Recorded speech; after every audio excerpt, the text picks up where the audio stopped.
1603. Question 11 says make x the subject, and we've got a y is equal to x plus 2 over 2 minus x. Great question, these.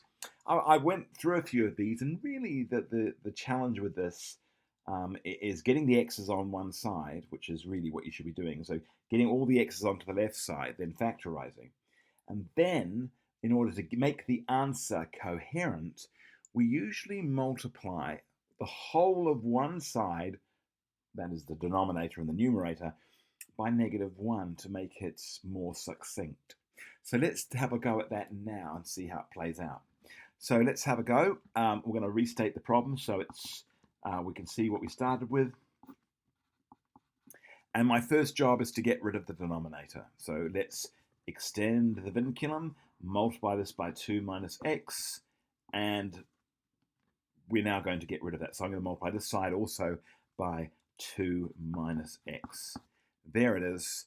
So now I can say 2 minus x divided by 2 minus x is 1. And we're left on the left now with 2 minus x times y is equal to, and I've got x plus 2 on the right. So I'm now going to expand this out here. I'm going to say, well, 2 times y is 2y, and negative x times y is negative xy. And all that comes to x plus 2.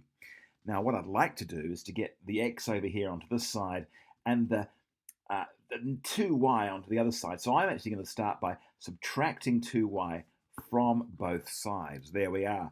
Of course, 2y minus 2y leaves me with negative xy, and I've got an x plus 2 minus 2y on the right side. Sorry, you couldn't see that very well.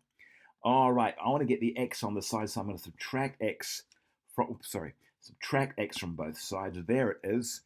So x minus x, of course, leaves me with, on this side, I've got negative x minus xy is equal to 2 minus 2y. Now, this is where things get a bit of fun. I can factorize everything on this side, and I can say, well, what's common to this and this? Well, x is common. Put x outside the brackets and ask the question, what times x makes negative x? And the answer to that is going to be -1. And x times, so what times x makes negative xy? And the answer is going to be -y. So on this side, we're left with 2 minus 2y. And what I'm going to do here is I'm simply going to say, well, let's divide both sides by -1 minus y, divide by -1 minus y, and -1 minus y, -1 minus y leaves me with, on this side, x is equal to 2 minus 2y over -1 minus y.